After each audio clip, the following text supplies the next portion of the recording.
um acorda o outro. Você dá um cutucãozinho, um beliscãozinho, você dá um toquinho, você não pode dar um gritinho também, aleluia, glória a Deus, no sermão assim. Aí você vai ver que ninguém vai dormir hoje, vai um cuidar do outro aqui.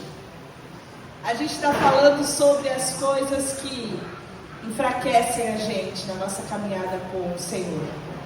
Apesar da nossa nova natureza, apesar de nós termos sido salvos e alcançados por causa da graça de Deus, há um crescimento e um desenvolvimento da nossa fé, há um lugar aonde cada cristão deve chegar, que é a estatura do varão perfeito, que é a imagem de Cristo Jesus.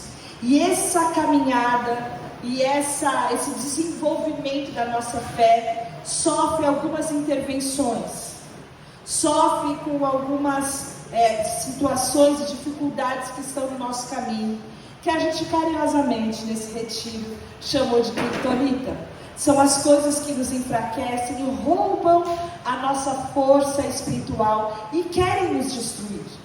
E hoje pela manhã nós vimos um tripé, que é a forma com que o fluxo do mundo se apresenta, a forma com que o diabo governa o mundo, porque a palavra de Deus fala que ele é o príncipe desse mundo.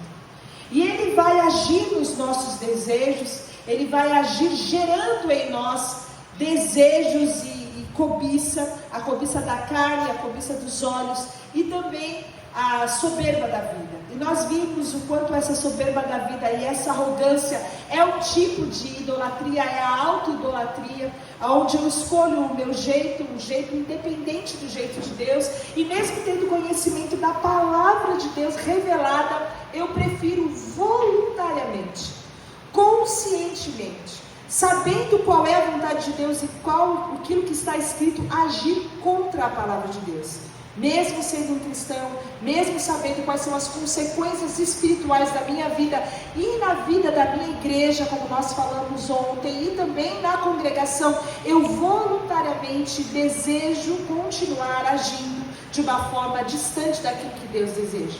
E isso traz consequências, isso traz enfraquecimento na minha vida espiritual, por isso que existem tantos fracos, por isso que existem tantos doentes, e por isso que existem tantos que dormem.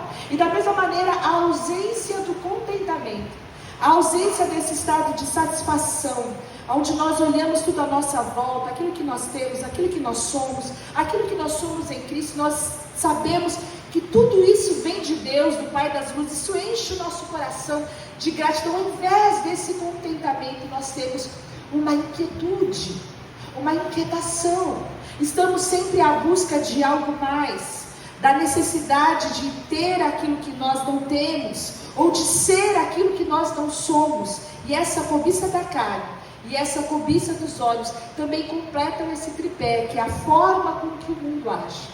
E quando nós vemos que nós estamos sendo deixados levar, nós estamos sendo encaminhados pelos nossos desejos, nós estamos com a nossa mente e o nosso coração dividido. E a palavra de Deus fala, nós lemos isso em Tiago, quem tem o coração, quem tem a mente dividida, essa pessoa que ama as coisas do mundo se torna, se coloca, se opõe a Deus, se tornando inimigo de Deus. Então, quando nós nos tornamos inimigos de Deus, nós somos aqueles idólatras que preferem mais a nossa própria vontade, o nosso eu está sentado no trono com todos os seus desejos, do que fazer a vontade de Deus. Mas existe uma última coisa que eu gostaria de detectar nessa noite junto com vocês, que também pode nos enfraquecer. E para isso eu gostaria de ler um capítulo, um pedacinho da história de Moisés. A gente vai de novo para o Antigo Testamento, quando Moisés tinha conduzido o povo até o Monte Sinai, e lá Deus chama o povo porque Deus quer falar com o povo.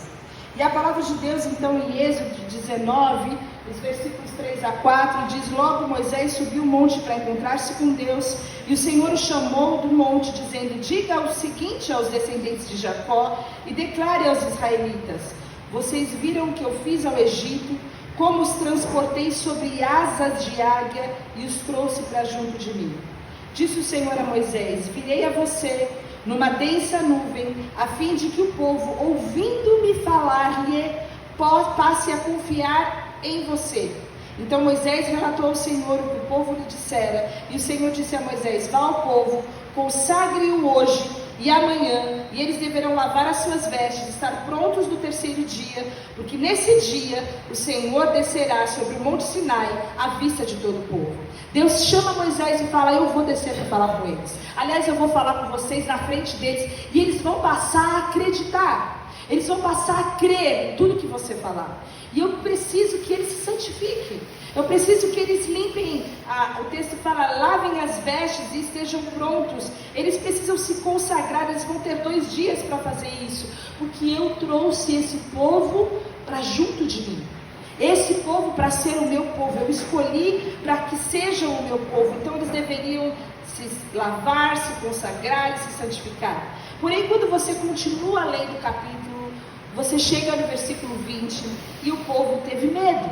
Quando o povo se viu, deixa eu ver se eu liguei aqui. Desculpa, gente, eu perdi. Vendo o povo, diante dos trovões e dos relâmpagos, o som da trombeta e do monte fumegando, todos tremeram assustados, ficaram à distância e disseram a Moisés: fala tu mesmo conosco e ouviremos, mas que Deus não fale conosco, para que não morramos. E eles tiveram medo.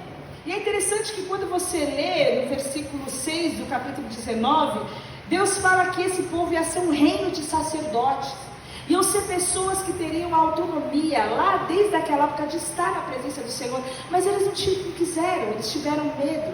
Então, por causa disso, Deus levanta Arão, esse homem que era irmão de Moisés, para que ele fosse o sacerdote.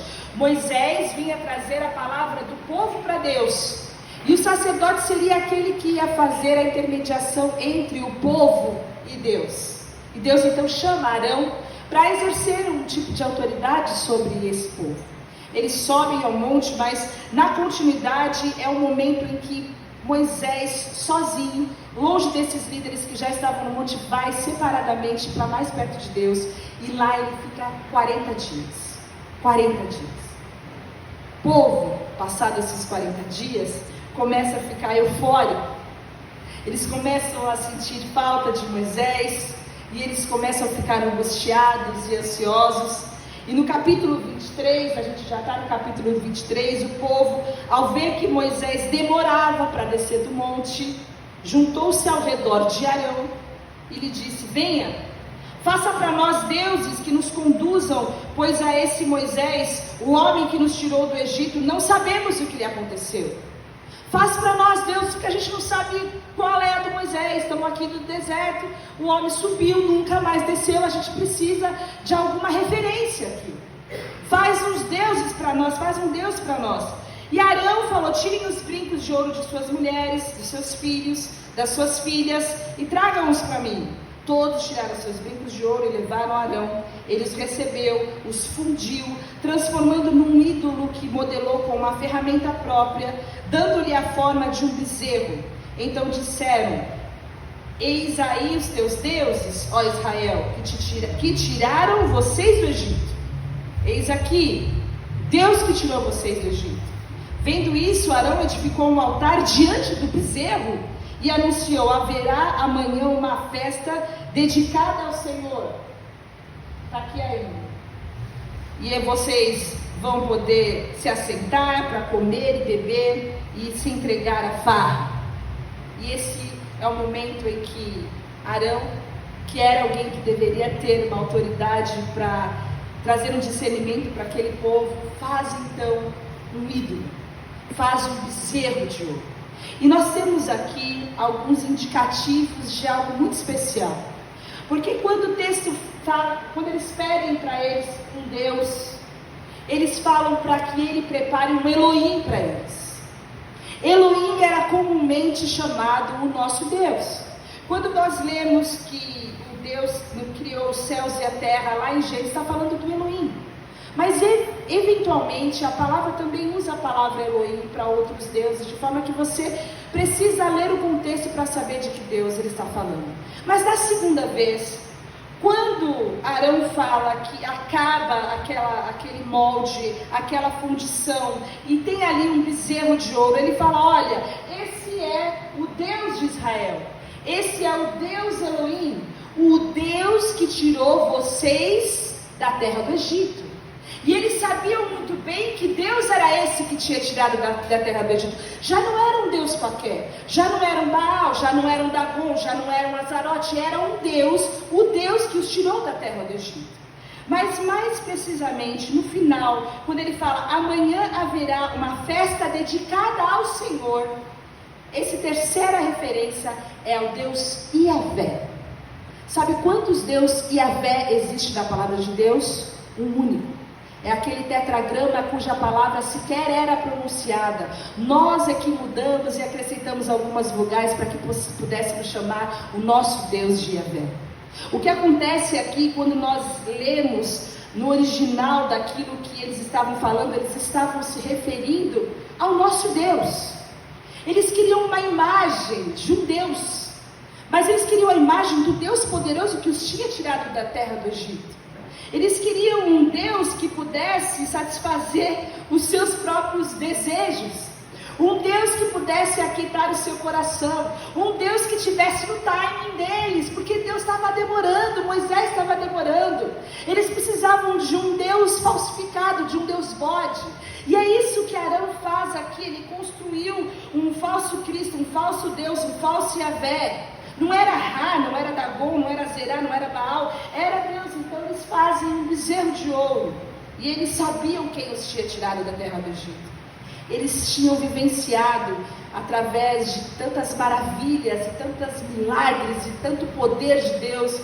Eles estavam ali sabendo quem era o Deus que os tinha tirado da terra do Egito, quem os curou, quem os libertou, quem os salvou, quem os proveu. Mas eles queriam uma imagem, eles queriam um ídolo, de acordo com o seu gosto pessoal, que satisfizesse os seus próprios desejos. E ali, aquele ídolo podia até fazer uma farra, podia até ter uma glutonaria. Com aquele ídolo ali eles podiam voltar a fazer as orgias do Egito. Era um Deus de acordo com os desejos deles. Era um falso Deus, um falso Senhor, muito diferente de quem o Senhor na verdade é.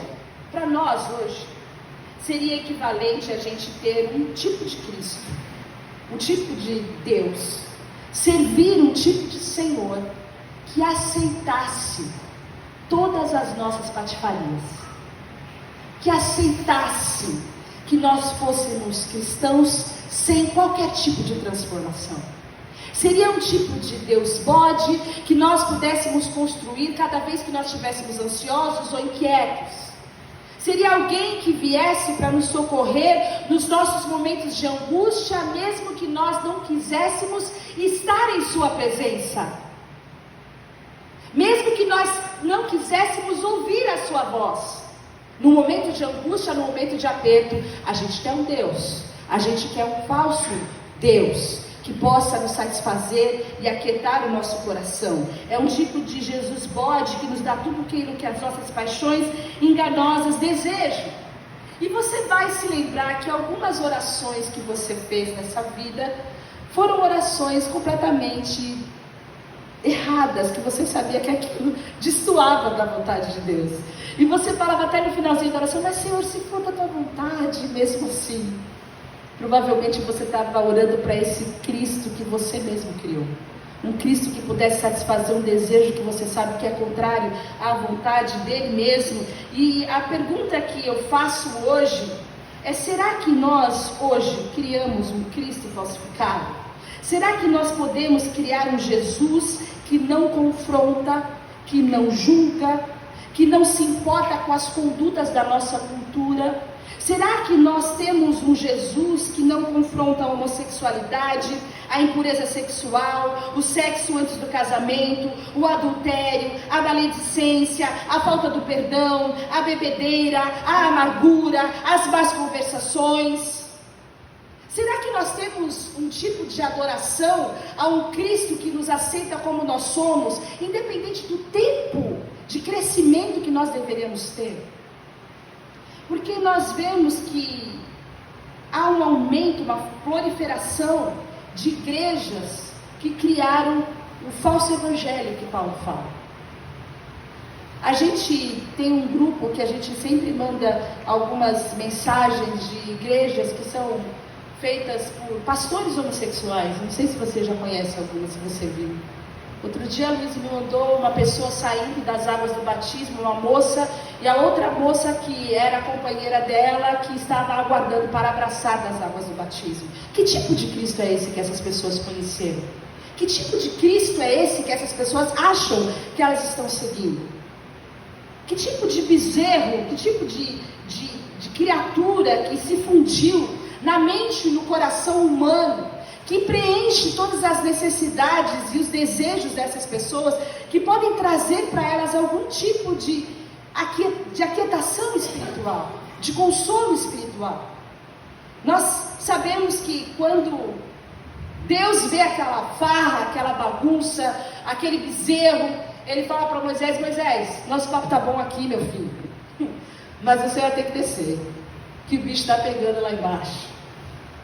Moisés recebeu a mensagem de Deus: desça, porque o seu povo, o povo que você tirou do Egito, se corrompeu. O povo se corrompeu. E quando ele desce, ele pergunta quem está com ele, e eles têm uma grande batalha, que é dividida entre aqueles que adoram o Deus falsificado e aqueles que adoram o Deus verdadeiro. É uma batalha de adoração, daqueles que seguem um Deus falsificado e daqueles que adoram o Deus que realmente os tirou da terra do Egito. Mas um cristão somente se corrompe se ele não conheceu ao Deus verdadeiro. Um cristão só pode se corromper se ele não teve um verdadeiro arrependimento. Você pode parecer um cristão, você pode ter cara de cristão, você pode andar como um cristão, você pode andar como um cristão. Você pode ler a Bíblia, você pode até ter uma fala de um cristão, mas se você não se arrependeu, se você está vivendo um relacionamento com o coração absolutamente permeado pelo pecado e pelos seus desejos, você não conheceu e não tem um relacionamento com Deus verdadeiro. Talvez você tenha criado um Deus que seja um Deus à sua própria moda, um Deus à moda da casa, um Cristo falsificado. E nesse momento é que o nosso coração se corrompe. Nesse momento que a gente acha que diante desse Deus falso, a gente pode viver na farra. E o fim dessas pessoas foi um fim terrível. Você pode ler depois na sua Bíblia o que aconteceu. Como nós vimos hoje pela manhã, nós temos um Deus que exige de nós um comprometimento exclusivo. Cada vez que a nossa mente está dividida, cada vez que o nosso coração está dividido, nós somos semelhantes a Ângelo, que passamos a maioria do nosso tempo com Deus. Ele é o nosso preferido, Ele é o nosso amado, mas nós gastamos parte do nosso tempo com nossos outros amores. E quando nós entendemos isso, nós entendemos que não existe uma zona cinzenta no reino de Deus. O reino de Deus é preto no branco quando nós temos a consciência do pecado. Nós entendemos o que é o pecado. O pecado deve gerar uma ojeriza em nós. Deve ter um cheiro para nós. Aquilo deve nos incomodar. A palavra de Deus fala em Isaías 59:2 que os pecados de vocês, que os separam do seu Deus, os seus pecados esconderam de vocês o rosto dele e por isso ele não os ouvirá. É necessário que a gente corte os laços com o pecado. É necessário que a gente corte os laços mentais, emocionais e físicos para que a gente entenda o que é o verdadeiro arrependimento. E pode ser que você pense, que coisa estranha e que palavra dura, mas a gente nunca foi enganado. Jesus chegou trazendo a mensagem do arrependimento. A primeira mensagem de Jesus sempre foi: arrependam-se. Em Lucas 5:32, Jesus fala: eu não vim chamar justos, mas pecadores ao arrependimento. Deus nos chama para uma transformação. Deus nos chama para a metanoia. E o que é essa transformação? O que é esse arrependimento? Eu tenho duas definições aqui, de duas enciclopédias bíblicas, que eu gostei muito. Essa é da enciclopédia Baker, que fala o seguinte: literalmente, uma mudança de mente. Arrependimento é uma mudança de mente. Não em relação relação aos planos, intenções ou crenças particulares, mas há uma mudança na personalidade inteira. Não é bonito isso? Uma mudança na personalidade inteira, de um percurso pecaminoso para Deus. É você mudar, é você inverter a rota da sua vida. Você estava indo por um percurso pecaminoso e você se volta para Deus, e para isso você vai mudar a personalidade inteira. Você está pronto para mudar a personalidade inteira? Você está pronto para refletir a imagem de Cristo, para ser mais parecido com Cristo? Você está pronto para a transformação? Você está pronto para a metanoia? Ou você vai continuar vivendo a vida sem nenhum tipo de mudança? Carregando seu temperamento, a sua personalidade, as suas dificuldades relacionais, o seu jeitinho, as suas ofensas. Você vai continuar carregando toda a sua carga lá do seu passado, lá quando você era criança. Você vai viver isso a vida inteira? Ou você está pronto para receber o renovo do Espírito Santo? Está pronto para viver a transformação que só o Espírito Santo pode trazer? Há uma outra definição também de metanoia que fala o seguinte: é um processo em que o indivíduo reorienta a sua mente e a sua vontade para longe do pecado, na direção de Deus. Uma mente que é redirecionada para longe do pecado, em direção a Deus. E é porque na nossa mente, no nosso coração, que são travadas as maiores e as primeiras batalhas contra o pecado. É aqui na nossa mente, no nosso coração, que precisa haver o verdadeiro arrependimento. Envolve a nossa mente, envolve as nossas emoções, mas tudo acontece dentro do nosso coração. E porque o nosso coração é desesperadamente corrupto. A palavra de Deus fala que é do nosso coração que saem os maus pensamentos, do nosso coração que saem os homicídios, os adultérios, as imoralidades, os roubos, os falsos testemunhos, as calúnias. É do nosso coração. A palavra de Deus resolve. Deus resolve. Ele pega esse nosso coração de pedra, esse nosso coração com todos esses impulsos, e Ele nos dá um novo coração. Isso está em Ezequiel 36, 26 e 27. E a palavra de Deus fala: eu darei a vocês um coração novo, e porei um espírito novo em vocês, e tirarei de vocês o coração de pedra, e lhes darei um coração de carne. Porei o meu espírito em vocês, e os levarei a agirem segundo os meus decretos, e obedecerem fielmente às minhas leis. Deus nos dá a capacidade de agir de acordo com a sua vontade. Deus coloca o seu Espírito em nosso coração. Para onde nós falhamos, para onde nós não conseguimos, para onde nós não temos mais recurso, esse Espírito nos leva a agir segundo os decretos e as leis de Deus, porque o coração é a sede do nosso íntimo. No nosso coração partem todas as decisões, toda a vontade, e apesar do arrependimento não ser uma mudança do nosso comportamento, ela reflete o nosso comportamento. Quem nós somos vai dar o fruto do tipo de árvore que nós somos. Se nós somos uma árvore boa, nós vamos dar fruto bom. Se a gente é uma árvore ruim, a gente vai dar um fruto ruim. Então, de longe, o arrependimento jamais vai ser uma mudança de comportamento, mas com essa mudança do nosso coração, com essa reorientação da nossa mente para longe do pecado e para mais perto de Deus, com uma mudança de uma personalidade inteira num caminho, num percurso em direção a Deus, os nossos comportamentos, a nossa vida, o nosso testemunho, a nossa visão de mundo, os nossos valores precisam mudar. Precisam ser transformados. É aqui que o Evangelho vai agir. O poder de Deus vai mudar os nossos corações, os nossos pensamentos mais profundos, e nós vamos ser transformados de dentro para fora. Nós vamos, através dessa decisão de amar a Deus acima de todas as coisas, deixar as coisas contrárias à sua vontade, receber a graça imerecida de Deus, que vai nos capacitar a viver e a obedecer os mandamentos. O arrependimento, esse percurso, essa transformação, essa metanoia, essa mudança na nossa personalidade, no nosso jeito de ver e de amar e de sentir e de nos relacionar, essa transformação nos nossos valores e nos nossos desejos, é um caminho silencioso. O arrependimento é o caminho silencioso da transformação. E o arrependimento é o caminho silencioso da libertação dos pecados. Sem arrependimento não existe libertação do pecado. Sem libertação do pecado não tem santidade. E nós estamos buscando o desenvolvimento da nossa santidade cada vez que nós estamos buscando ser mais parecidos com Jesus. Nós temos falado esses dias sobre o pecado muito mais do que nós falamos comumente. Porque com o pecado não se brinca. Com o pecado não se flerta. Do pecado a gente não se aproxima. Nós nunca vamos conseguir mensurar quais são as consequências do pecado na nossa vida. O que uma pequena atitude voluntária e consciente nossa contra Deus pode gerar na nossa vida e na vida dos nossos irmãos. Com o pecado não se brinca. Quando Deus disse a Caim sobre aquilo que estava o aguardando, no momento em que ele tem a oportunidade dada por Deus de não matar o seu irmão, Deus fala o seguinte para Caim: saiba que o pecado o ameaça à porta.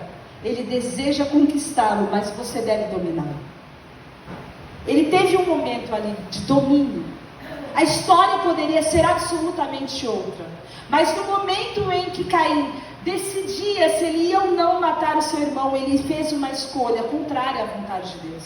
Ao invés de dominar os seus desejos, ele foi dominado por ele. E a gente teve então o primeiro assassinato, porque o pecado estava o ameaçando e batendo a porta. O pecado é uma ameaça que bate à porta do nosso coração. E a porta do nosso coração são os nossos desejos. A porta do nosso coração são as brechas que nós damos. A porta do nosso coração são os pensamentos que, ao invés de a gente deixar passar como passarinhos, nós permitimos que construam ninhos na nossa mente e no nosso coração. São portas, são lugares, são acessos do diabo nas nossas vidas. E nós pecamos, nós somos tentados quando nós somos atraídos e enganados pelos nossos próprios desejos. Por isso que o nosso coração precisa de Cristo.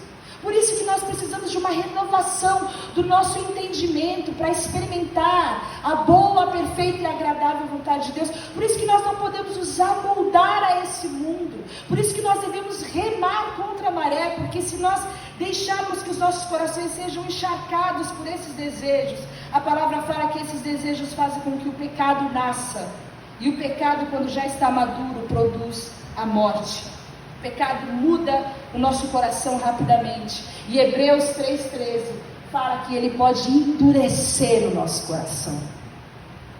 E aqui, de novo, essa palavra é para cristãos. Deus pega o seu coração de pedra e te dá um coração de carne. Deus coloca em você um espírito que é pronto para te capacitar a obedecer a palavra.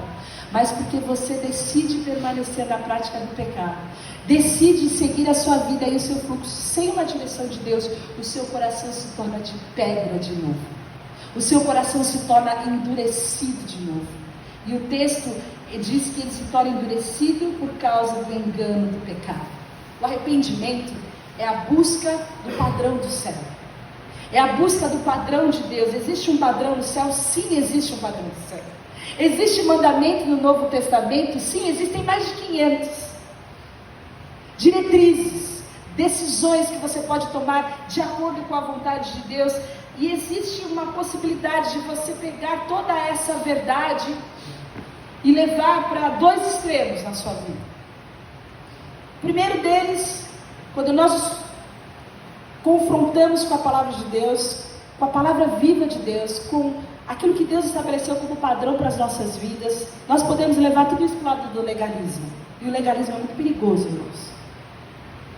Ter um conjunto de regras, onde você faz isso, não faz aquilo, você adequa ao seu comportamento, você condiciona a prática daquilo, inclusive a sua salvação. E isso é muito perigoso, isso é muito pernicioso. Mas o segundo, que também é tão pernicioso quanto o legalismo, é quando nós evitamos esse confronto e criamos esse Jesus falsificado que a gente está falando. Nós vamos dando aquele jeitinho no Evangelho. A gente vai fazendo umas escolhas e a gente usa a Bíblia mais como uma caixinha de promessas do que como um guia, uma referência para o nosso caminho. E quando nós agimos assim, nós entendemos que eventualmente Jesus vai ser conivente com o pecado. A gente entende que Deus quer que a gente seja feliz, não importa como. O que Deus quer é a sua felicidade. A gente pensa que a gente pode viver sem mudança, a gente pode viver sem transformação, a gente pode viver sem renúncia, a gente pode manter as nossas pendências, a gente pode viver sem abandonar o pecado, a gente pode viver sem tomar a nossa cruz todos os dias. Quando a gente vai criando esse Deus falsificado dessa igreja cheia de muitas promessas, de muita prosperidade, esse evangelho que pensa que Deus não vai permitir que você veja, que você sonhe, que você toque em nada daquilo que Ele não quer te dar. Vocês não viram isso? Esse tipo de Deus, de Jesus falsificado, bezerrado, vai fazer com que a gente viva um falso evangelho.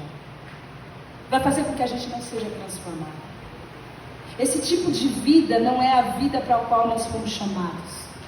Se você está vivendo um evangelho sem renúncia, você não está vivendo o evangelho verdadeiro. Porque Jesus falou, se você quiser me seguir, você precisa se negar.